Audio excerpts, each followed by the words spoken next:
Hi friends, welcome to my channel Christian kitchen YouTube channel. మనకి అన్నం తినబుద్ధి కాలేనప్పుడు ఇలా కారం అన్నం చేసుకోండి. సింపుల్గా, నోటికి రుచిగా, చాలా అంటే చాలా టేస్ట్ ఉంటుందన్నమాట. ఇది ఒక ట్రై చేయండి. ఇక్కడ తగినంత ఉప్పు వేసుకుంటున్నా, చిటికెడు పసుపు వేసుకొని కారం వేసి మొత్తం మనం ఉడికించి పెట్టుకున్నాం కదా, రైస్లోకి మొత్తం కలిసేలా కలుపుకోవాలి. చూడండి ఫ్రెండ్స్, నేను ఇక్కడ ఎలా కలుపుతున్నానో అలా కలపాలి. మొత్తము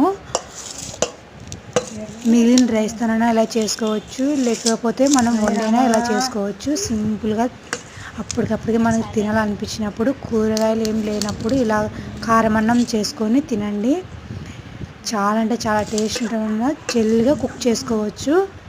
రాని వాళ్ళు కూడా ఇలా చేసుకోవచ్చు అన్నమాట. సింపుల్గా చేసుకోవచ్చు. మొత్తం ఇలా కలిపి పెట్టుకున్నాం కదా. ఇప్పుడు ఒక కడాయి తీసుకున్నాము. కడాయిలో 3 టేబుల్స్ దాకా ఆయిల్ వేసుకోవాలి. దీంట్లో కొంచెం ఆయిల్ వేయడం వలన అన్నం అనేది కారం మగ్గి చాలా టేస్ట్ వస్తుంది అనమాట.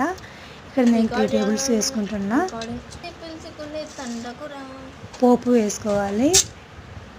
కొన్ని శనగ బ్యాలు వేసుకొని కొంచెం కొన్ని బుడ్డలు విత్తనాలు వేసుకోవాలి. ఇవి ఫ్రై అవ్వనిచ్చుకోవాలి. మీడియం ఫ్లేమ్లో పెట్టుకొని ఫ్రై కావాలి ఇవి.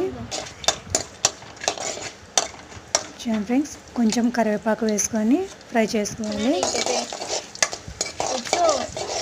మీడియం ఫ్లేమ్లోనే పెట్టుకొని ఇది ఫ్రై చేసుకోవాలన్నమాట. ఇప్పుడు దీంట్లో కొంచెం 1/2 టీ స్పూన్ అల్లం వెల్లుల్లి పేస్ట్ వేసుకొని ఈ పచ్చి వాసన పోయేంత వరకు వేగనిచ్చుకోవాలి. ఆ తర్వాత మనం కలిపి పెట్టుకున్న రైస్ దీంట్లో వేసేసుకోవాలి. కారం, ఉప్పు, పసుపు వేసి పెట్టుకున్నాం కదా, మనం దీంట్లో వేసుకొని కలుపుకోవాలి. ఇంతేనండి, సింపుల్గా. మనకి ప్రాణం బాగలేకున్నప్పుడు, ఏం నోటికి తినే బుద్ధి కాకున్నప్పుడు ఇలా కారం రైస్ చేసుకోండి. సింపుల్గా తొందరగా చేసుకోవచ్చు. అలాగే నోటికి రుచి కూడా ఉంటుందన్నమాట. మీరు ట్రై చేయండి. మీకు ఎలా కుదిరిందో మాకు కామెంట్ చేయండి.